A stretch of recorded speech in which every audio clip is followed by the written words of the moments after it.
예수님은 씨 뿌리는 비유를 통해 천국에 대해 말씀하셨습니다. 씨를 뿌릴 때 길가에 떨어진 씨는 새들이 와서 먹어버렸고, 돌밭에 뿌려진 떨어진 씨는 흙이 깊지 않아 싹이 나오나 해가 돋은 후에 타서 열매를 맺지 못했습니다.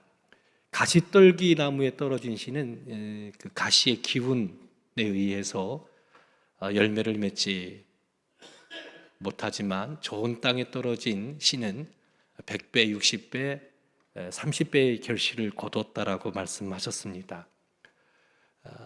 이 씨 뿌리는 비유를 통해서 말씀을 들을 때 어떤 마음으로 받느냐, 그거에 따라서 많은 열매를 거두기도 하고 아무런 열매를 거두지도 못하다고 말씀하고 있습니다. 이 씨 뿌리는 비유를 통해서 마음밭이 어떠한가, 착하고 좋은 마음으로 말씀을 들을 때 열매를 맺는데, 착하고 좋은 마음은 하나님께서 나에게 말씀을 주신다, 그 말씀을 내가 어떻게 따를까, 실천할까 생각하고 결단하고 실행하는 그런 마음이 착하고 좋은 마음이라고 이야기를 합니다.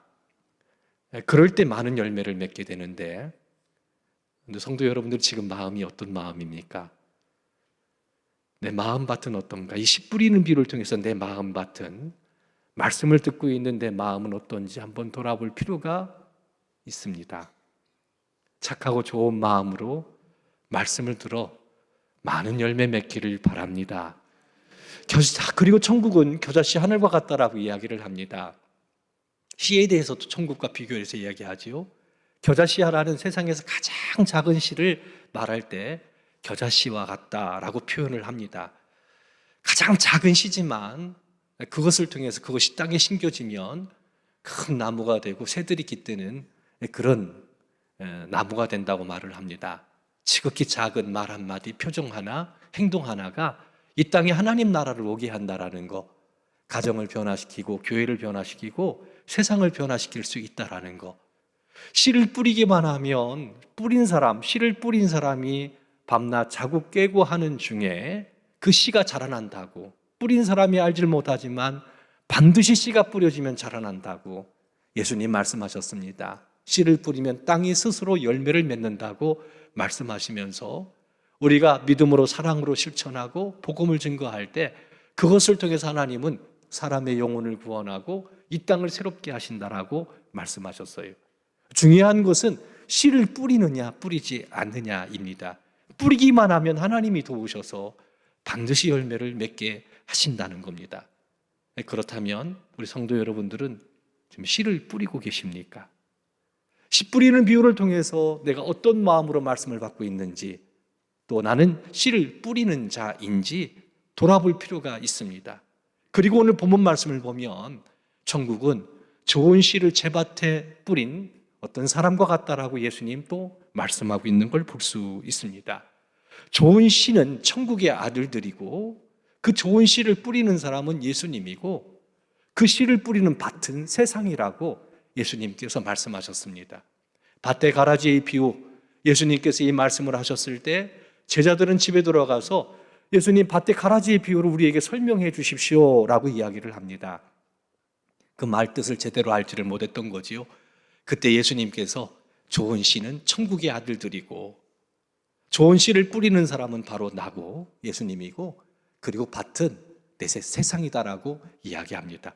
여기서 주목해 봐야 될 것은 뭐냐면, 좋은 씨를 뿌리는 주님께서 제 밭에 씨를 뿌렸다라는 겁니다. 제 밭은 세상이잖아요.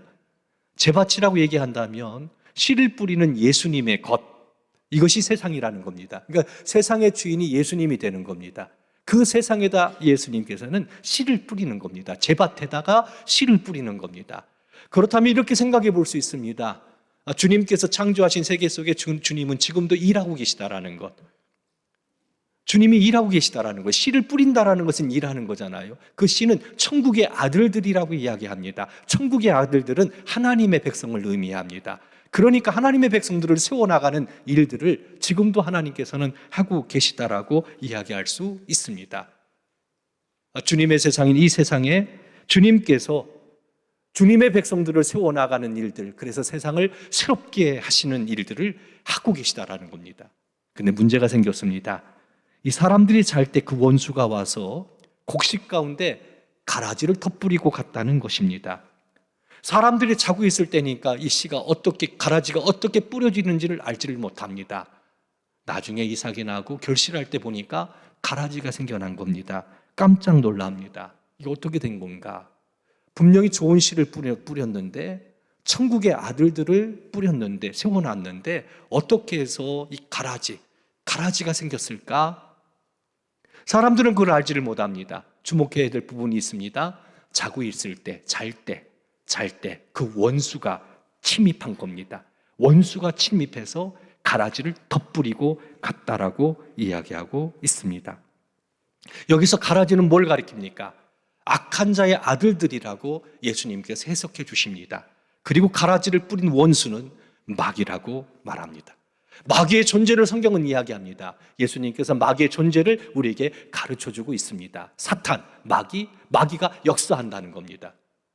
하나님은 하나님의 세상에 하나님의 백성들, 천국의 아들들을 세워나가는 일들을 하는 동시에 마귀는 그 나라에 침입해서 악한 자의 아들들을 세워나가는 일들을 또 하고 있다는 것. 둘 사이에 마치 전쟁이 벌어지는 것처럼 그런 일들이 일어나고 있는 것을 볼 수 있습니다. 독볼이라고 할 수 있는 이 가라지는 성장 초기 단계에서는 밀과 아주 흡사합니다. 구분할 수가 없습니다. 이삭이 나고 결실할 그때서야 가라지인지 곡식인지 알아볼 수 있다라고 말을 합니다. 분명한 사실은 이 가라지는 아무 쓸모가 없습니다. 유해한 식물입니다. 거치는 겁니다. 농부들은 이 사실을 잘 알고 있습니다. 집주인의 종들이 와서 말합니다. 좋은 땅, 좋은 씨를 뿌렸는데 어디서 이 가라지가 생겼는지 그렇게 이야기합니다. 있어서는 안 되는 일, 일어나서는 안 되는 일, 상상할 수 없는 일들이 일어난 겁니다. 어디에요? 하나님의 세상에. 하나님의 세상에. 처음 교회를 보면 우리가 쉽게 이해할 수 있을 겁니다. 처음 교회, 하나님의 교회가 아름답게 성장할 때 성경을 보면 가만히 들어온 사람들에 대한 이야기를 합니다. 사람들이 가만히 들어와서 그 교회를 무너뜨립니다. 혼란하게 합니다.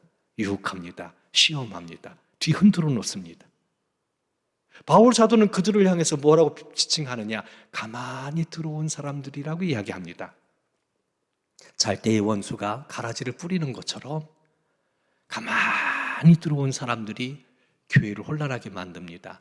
거짓된 가르침을 이야기합니다. 다른 복음을 전합니다. 바른 신앙이 아닌 것, 그렇게 전함으로써 교회를 흔들어 놓습니다. 그리고 무너뜨리는 일들을 합니다.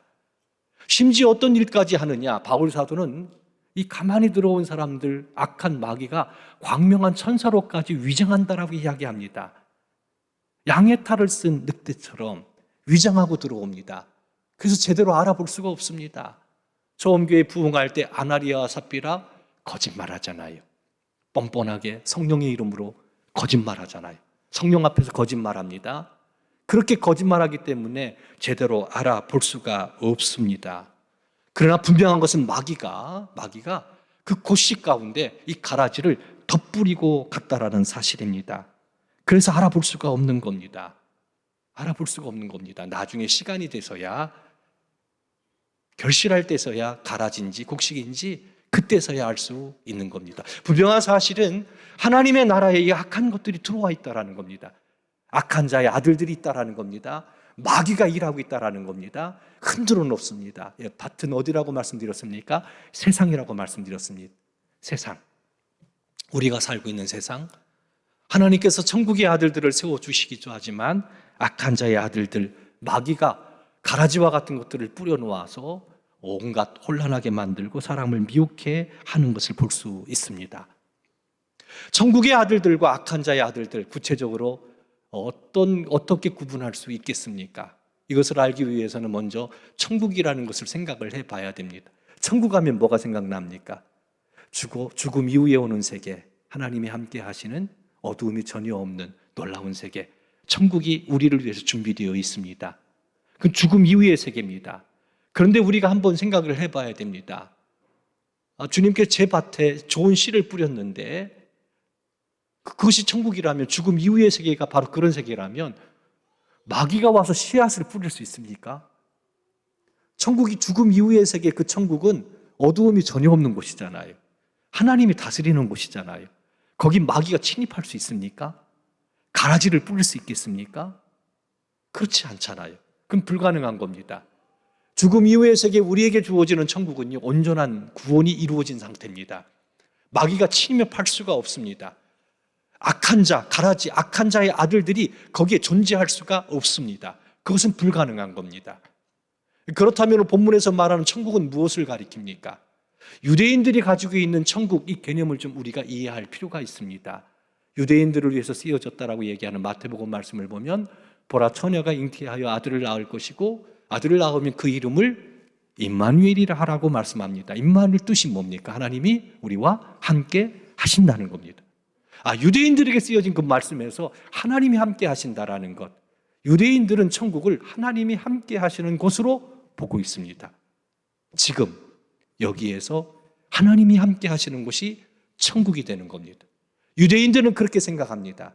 그래서 하나님이 함께 하시는 곳, 또 한 가지 하나님이 다스리는 곳, 장소 개념이 아닙니다. 하나님의 다스림이 이루어지는 곳이 천국 개념이라는 것입니다. 죽음 이후의 세계, 하나님 나라는 하나님으로 온전하잖아요. 그러니까 천국이잖아요. 이 땅에서도 하나님의 통치를 받는 사람들, 다스림 안에 있는 사람들은 천국 백성이 되는 거, 천국의 아들들이 되는 겁니다. 거기 하나님이 함께 하십니다. 천국의 기쁨이 거기 있습니다. 행복이 거기에 있습니다. 천국의 아들들이라 이야기할 때는 바로 그런 겁니다. 주의 말씀을 따르는 주의 백성들, 주의 통치가 이루어지는 것, 주님의 다스림을 받는 곳이다라고 이야기할 수 있습니다. 그렇다면 악한 자의 아들들은 뭘 가리킵니까? 주님의 다스림을 받지 않는다라는 겁니다. 통치 개념은 왕과 백성의 관계가 형성되잖아요. 하나님 나라의 왕의 통치를 내가 받고 있느냐? 바로 그것이 천국입니다. 지금 내가 주님의 다스림을 받고 있느냐? 천국의 아들들이 되는 겁니다. 그러면 다스림을 받지 않는다면 뭐가 되는 겁니까? 악한 자의 아들들이 되는 겁니다. 그들은 어떻게 살아갑니까? 욕심을 따라 지냅니다. 하고 싶은 대로 살아갑니다. 이것이 원수 마귀가 다스리는 방법입니다. 하고 싶은 대로 해. 특별한 거 뭐 제시하지 않습니다. 너 정욕대로 살아. 하고 싶은 대로 해. 이것이 사탄이 다스리는 방법입니다. 그리고 결국 망하게 되는 거지요. 천국의 아들들은 하고 싶은 대로 살아가는 사람이 아닙니다. 하나님이 함께 하심을 확신하고 주님과 동행하는 사람, 주님의 말씀을 헤아려 그 말씀에 순종하는 사람. 신명기의 말씀을 보면 적과 꿀이 흐르는 땅에 너희가 들어가면 주의 말씀을 청종하라고 말합니다. 그래야 잘 된다고. 하나님의 백성들에게 강력하게 선포합니다. 신명기는 강력하게 선포하고 있습니다. 하나님의 말씀을 청종하라고. 그것이 사는 길이라고, 그 땅에서 잘 되는 길이라고. 하나님의 말씀 청종하지 않으면, 하나님의 백성들이 하나님의 말씀을 청종하지 않으면 어떻게 되겠습니까? 고단하게 되는 거예요. 그 땅에서 멸망을 받게 될 거, 멸망하게 될 거라고 하나님께서는 모세를 통해서 이스라엘 백성들에게 주신 것을 볼 수 있습니다. 저는 오늘 설교 제목을 좋은 씨입니까? 아니면 가라지입니까? 라고 정해 보았습니다. 무슨 말입니까? 유대인들이 가지고 있는 천국 개념, 지금 나는 예수님의 말씀을 따르고 있느냐, 그렇지 않느냐. 지금 나는 욕심대로 사느냐, 정욕을 따라 사느냐, 내 뜻대로 사느냐, 아니면 주님의 뜻을 따라 삶을 살고 있느냐. 좋은 씨입니까? 아니면 가라지입니까? 예수 그리스도를 믿어 구원받았습니다. 구원받은 하나님의 사람들, 지극히 마땅하고 당연한 것은 우리를 구원해 주신 주님의 은혜 감사해서 주님을 따르는 사람입니다. 거기 자유 있습니다. 거기 치유 있습니다. 거기 행복이 있습니다. 거기 평안이 있습니다. 주님의 말씀을 따르는 곳에 하나님께서 역사하십니다. 가정이 새로워집니다. 교회가 부흥합니다. 이 땅이 새로워집니다. 주님의 말씀을 따르는 곳에 그 놀라운 평강이 있습니다. 자유가 있다라는 거. 근데 우리 너무 잘 알잖아요. 하나님의 백성이지만 주의 말씀을 따르지 않을 때가 있다라는 거. 애둘러 그렇게 한번 표현해 봅니다. 주님의 백성인데 왜 주의 뜻을 따르지 않느냐, 이 문제예요. 어떤 열매를 맺게 됩니까? 갈등이 옵니다. 고난이 있습니다. 슬픔이 있습니다. 틀어지게 되어 있습니다. 무엇보다도 하나님과의 관계가 이게 서먹서먹해서 하나님이 주시는 평안함이 다 깨져버린다는 거예요. 그걸 누리지를 못한다는 겁니다. 풍성한 은혜를 주셨는데 우리가 그 뜻 안에 머물질 못하면, 왕의 명령을 따르지 않고 내 마음대로 살게 되면, 그게 사단이 다스리는 방법인데 다 잃어버려요. 누더기 옷을 입은 둘째 아들처럼 그런 존재가 돼버리고 만다는 겁니다. 그렇다면 가라지이냐 좋은 시냐 곡식이냐, 곡식으로 살고 있느냐, 좋은 씨가 돼서 그렇게 좋은 곡식이 됐느냐, 알곡이 됐느냐, 아니면 가라지와 같은 존재가 됐느냐라는 문제, 우리 스스로를 한번 생각을 해볼 필요가 있습니다. 왜 이렇게 일이 안 될까? 왜 이렇게 두려울까? 왜 평안함이 없을까? 왜 이렇게 모든 것들이 틀어질까? 왜 이게 제대로 안 될까? 생각해 봐야 됩니다. 예수 그리스도 안에서 구원해 주셨습니다. 지극히 마땅하고 당연한 삶은 예수 그리스도를 왕으로 모시고 그의 말씀을 청종하는 겁니다. 거기 생명의 길입니다. 그렇게 좋은 씨가 돼서 아름다운 열매를 맺어가는 우리 성도 여러분들이 되기를 주님의 이름으로 축원합니다. 처음 교회 한번 보십시오. 예수님이 제자들을 부르시잖아요. 말씀을 가르치시잖아요. 그리고 그렇게 말합니다. 순종해라. 나를 따라라. 따라라. 그들이 가는 곳마다 놀라운 변화와 치유가 일어났던 것을 볼 수 있습니다. 주님의 통치가 구체적으로 이루어지는 것이 바로 주님의 이름으로 모인 교회라고 이야기할 수 있습니다. 그런데 그 교회 안에 가라지가 있습니다. 세상에도 가라지가 있어요. 악한 자의 아들들이 있습니다. 교회 안에도 가만히 들어온 가라지들이 있는 것을 부인할 수 없습니다. 말씀을 듣지 않습니다. 제 고집대로 살아갑니다. 욕심을 따라 살아갑니다. 천국의 아들들이지만 그렇게 삶을 살아간다면 어떻습니까? 천국의 기쁨을 맛볼 수 없습니다. 조금 더 강하게 말씀드리면 가라지 아니십니까? 이런 생각도 해보게 되잖아요. 처음 교회도 그랬듯 좋은 씨를 뿌렸는데 마귀 원수가 잘 때에 가라지를 뿌리고 갔어요. 사실은 교회 공동체 내에도요, 곡식과 가라지가 뒤엉켜 있다라는 겁니다. 뒤엉켜 있다라는 겁니다. 그렇다면 나는 어떤가? 나는 어떤가? 나는 좋은 씨앗인가? 가라지인가? 저는 살펴봐야 된다고 생각합니다. 주의 말씀을 대할 때 나는 어떤 자세로 대하고 있는가? 나 예수 그리스도를 믿고 구원받았습니다. 예, 좋아요. 그런데 지금 우리의 모습은 어떻습니까? 주의 말씀에 청종하고 있는가? 내 뜻대로, 내 고집대로 삶을 살아가고 있지는 않은가? 생각해 봐야 됩니다. 생각해 봐야 됩니다.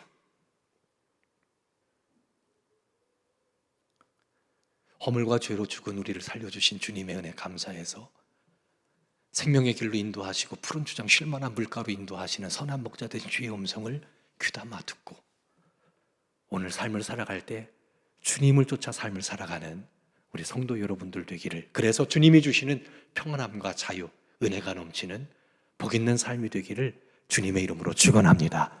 욕심대로 살면 안 됩니다. 나 하고 싶은 대로 살아가는 것이 성도의 삶이 결코 아닙니다. 주의 뜻이 무엇인지를 분별해야 됩니다. 그리고 우리의 삶을 주님께서 기뻐하시는 거룩한 산 제물로 드려야 됩니다. 거기 생명이 있습니다. 거기 은혜 있습니다. 하나님께서 기뻐하시는 삶이다라고 이야기할 수 있습니다. 집주인의 종들이 와서 어떻게 이런 일이 일어났습니까? 이 가라지를 어떻게 할까요? 라고 주인에게 물어봅니다. 그들 마음으로는 뽑아버리고 싶은 마음이 컸던 것으로 생각이 됩니다. 그때 주인은 의외의 대답을 합니다. 결실기가 돼서 보니까 가라지가 툭 삐져 나왔어요. 그 유해한 식물입니다. 아무런 도움이 되지 않습니다. 이거 어떻게 할까요? 그들의 마음은 뽑아버리기를 원했던 것 같습니다. 근데 주님은 그냥 두라고 말씀합니다. 우리의 생각 같아서는 뽑아야 되지 않겠습니까? 너 그거 잘못했어. 그거 아니야. 그래야 되지 않겠습니까? 뭐 그런 과정들은 필요하긴 합니다. 근데 주님은 가만두라는 거예요. 뽑아버리지 말라는 거예요. 왜냐하면 이 곡식과 곡식 위에 덧뿌려진 그 가라지는요, 그 성장기 초기 단계 때, 씨 단계 때는 이게 구분이 안 된다고 말씀드렸죠. 이것이 성장이 할 결실기를 될 때는요, 뒤 엉켜서 자라게 돼 있어요. 팔레스타인의 그 농부들은 이거 잘 알고 있습니다. 가라지를 뽑다 보면 곡식이 뽑혀요. 그렇게 돼 있어요. 주님은 뭘 염려하셨느냐? 곡식이 뽑힐까? 이걸 염려합니다. 교회 안에 가라지와 알곡이 함께 있는 걸 우리가 부인할 수 없잖아요. 다 인정하십니까? 이 불편한 현실이에요. 그냥 다 알곡이었으면 좋겠어. 그냥 다 알곡이었으면 좋겠는데 그게 안 그렇단 말이에요. 이게. 그런데 우리 교회 안에서 어떻습니까? 관계로 엮여져 있잖아요. 그렇잖아요. 그리고 위장이 있기 때문에 제대로 알아볼 수가 없잖아요. 근데 누군가 그걸 뽑아버리면 그 사람하고 친한 관계, 그 관계 가운데 있는 사람 마음은 어때요? 안 좋아요. 목사님 왜 그렇게 하셨어요? 교회가 왜 그렇게 해야 됩니까? 그리고 꼭 따라붙는 게 있어요. 사랑이 없다고. 은혜가 없다고. 뭔가 얘기할 때 그런 상처받는 것을 그리고 조정돼서 치유되면 상관이 없어요. 그런데 그런 과정 속에서 사람들이 떠날 수 있다 없다? 있다라는 거예요. 믿음을 버릴 수 있다라는 거예요. 그러니까 곡식을 주님께서는 걱정하신 겁니다. 가라지를 뽑다가 곡식이 뽑혀지면 어떻게 되느냐. 그래서 그냥 두라고. 답답하지요. 이거 잘못된 건데, 이러면 안 되는데. 그런데 더 큰 걸 보는 거예요. 더 큰 걸 보는 겁니다. 그걸 봐야 돼요. 그걸 봐야 돼요. 또 한 가지 우리가 생각해 볼 것은 무엇입니까? 가라지가 예수님께 제자들에게 말씀하실 때 이 가라지 악한 자의 아들들이 모든 넘어지게 하는 자들, 불법을 행하는 자들이라고 표현합니다. 모든 것을 넘어지게 한다라는 얘기는 하나님의 백성들을 범죄하도록 유혹하는 것들을 이야기합니다. 죄악에 빠뜨리는 그런 일들을 한다는 거예요. 누가? 악한 자의 아들들이. 불법을 행하는 것은 하나님의 법을 무시해버리는 거예요. 하나님의 뜻을 무시해버리는 거예요. 참 마음대로 하는 거예요. 그런 사람 있잖아요. 참아 볼 수가 없습니다. 가라지의 영향으로 이 곡식들이 영향을 받아가지고 어려움 가운데 있는 것도 문제가 되지만 또 역으로 우리가 이렇게 생각해 볼 수 있어요. 함께 있을 때 그런 유혹과 위험 요소가 있긴 하지만 그런데 이 곡식 때문에 가라지가 새로워질 수 있다라는 거예요. 믿지 않는 남편과 함께 살 때 믿지 않는 남편이 함께 살기를 원하면 이혼하지 말아라. 왜냐하면 너 때문에 믿지 않는 남편이 구원받을 수 있다. 그런데 거기에는 고난이 따른다. 주님 말씀하셨어요. 성경의 말씀이에요. 가라지가 새로워질 수 있다라는 거예요. 그러면 이런 사회 속에 이 함께 얽혀져 있는 곳에서 우리 그리스도인들은 그걸 뽑으려고 하는데 관심 두지 말고 부지런히 뭐 해야 돼요? 주의 말씀을 사랑으로 섬기고 복음 전해야 되는 거예요. 물론 가라지를 경계해야 됩니다. 그들과 동조해서는 안 됩니다. 그런데 기분대로 뽑아버릴 수도 없습니다. 주님 가만두라고 말씀하셨기 때문에. 가라지도 새로워질 수 있습니다. 뽑다가 곡식이 뽑힐 수도 있습니다. 그러니까 가만두라는 거예요. 이 하나님의 크신 뜻을 우리는 다 이해할 수 없습니다. 하지만 주님께서는 가라지 가만두라고 얘기합니다. 변화되지 않는 가라지는 그럼 어떻게 하시느냐? 주님께서 심판하시겠다라고 말씀하십니다. 심판은 주님이 하십니다. 추수 때가 되면 추수꾼을 보내서 가라지를 먼저 거두어요. 가라지를 먼저 불사르게 거두어 가지고 단으로 묶어 놓습니다. 그 다음에 곡식을 걷어서 곡간에 놓습니다. 예수님 제자들에게 이렇게 가르쳐 주셨습니다. 추수 때는 세상 끝이 있다. 우리가 기억해야 됩니다. 세상은 영원하지 않습니다. 우리의 생명도 영원하지 않습니다. 끝이 있습니다. 지금 우리가 삶을 살아가는 것은 잠깐 찰나와 같은 시간을 사는 겁니다. 지금 이후 영원한 세계가 있다라는 것, 이 세상에 끝이 다가오고 있다라는 것, 우리도 끝이 있다라는 것을 꼭 기억해야 됩니다. 그래야 우리는 방종하지 않습니다. 믿음 안에서 신실하게 살아갈 수 있는 힘이 세상에 끝이 있다라는 것을 생각하고 살아가는 삶이라고 말할 수 있습니다.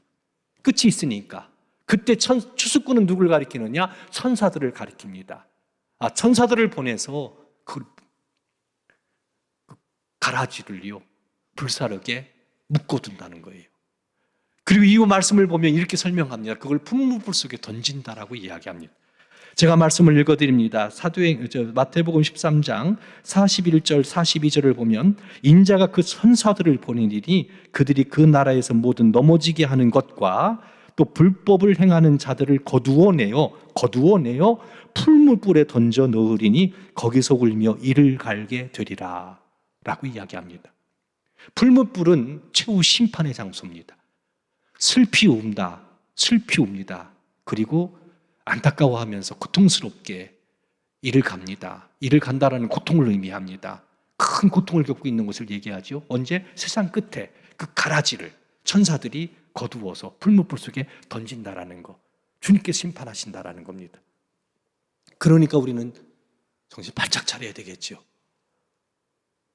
왜? 마지막 세상 끝이 있기 때문에. 가라지는 그렇게 처리하십니다. 그렇게 심판하십니다.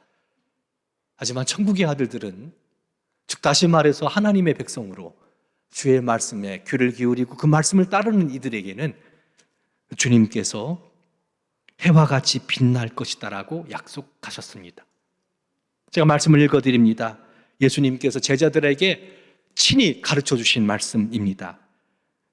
마태복음 13장 43절 말씀을 보면 그때의 의인들은 자기 아버지 나라에서 해와 같이 빛나리라. 귀 있는 자는 들으라. 해처럼 빛난다라고 말씀하고 있습니다. 다니엘서 12장 3절 말씀을 보면 지혜 있는 자는 궁창의 빛과 같이 빛날 것이요 많은 사람을 옳은 대로 돌아오게 하는 자는 별과 같이 영원토록 비추리라 라는 말씀이 나옵니다. 전도하는 사람, 밤하늘의 별처럼 빛나는 사람이라고 얘기합니다. 사람들을 옳은 대로 이끄는 사람, 지혜로운 사람, 빛나는 영혼이라고 이야기합니다. 예수님께서는 다니엘서 12장 3절의 말씀을 인용을 하시는 거예요. 인용 딱 떼서 뭐라고 말씀하셨느냐? 천국의 아들들, 주의 말씀을 듣고 따르는 그들에게 해처럼 빛나는 놀라운 영광의 나라가 예비되어 있다라고 얘기합니다.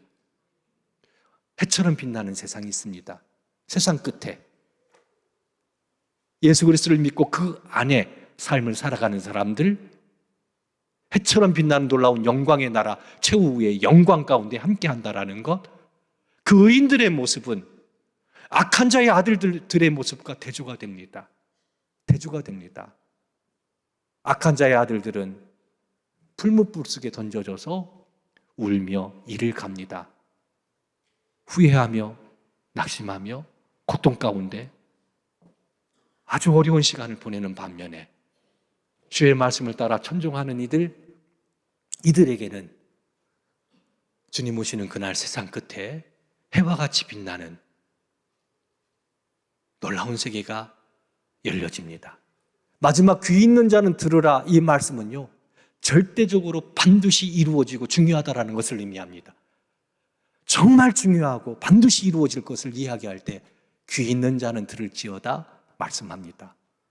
귀 있는 자는 들으라. 반드시 이루어진다라는 겁니다. 바쁘게 살지만 세상 끝이 있다라는 것은 기억해야 됩니다. 이 세상에서 천국의 아들들, 예수 그리스도를 믿어 천국의 아들들로 주님의 왕 되신 주님의 말씀을 그 말씀에 귀담아 듣고 말씀에 순종하는 사람. 이 세상에서 내 마음대로 내 고집대로 삶을 살아가는 것을 거부하고 주의 말씀 가운데 거하고 그 믿음 가운데 우리가 삶을 살아갈 때 세상 끝, 누구나가 피해갈 수 없는 그 세상 끝, 천국에서 해처럼 빛나는 정귀하고도 아름다운 심령이 된다라는 거 꼭 기억하시고, 사랑하는 성도 여러분, 다시 질문합니다. 좋은 시이십니까? 아니면 가라지이십니까? 즉 다시 말해서 지금 나는 주의 말씀을 잘 듣고 순종하는 사람인가? 내 마음대로, 내 뜻대로 살아가는 사람일까? 우리 스스로를 한번 뒤돌아보면서 주의 말씀을 따라 주님 오시는 그날 해처럼 빛나는 우리 성도 여러분들이 되기를 주님의 이름으로 축원합니다.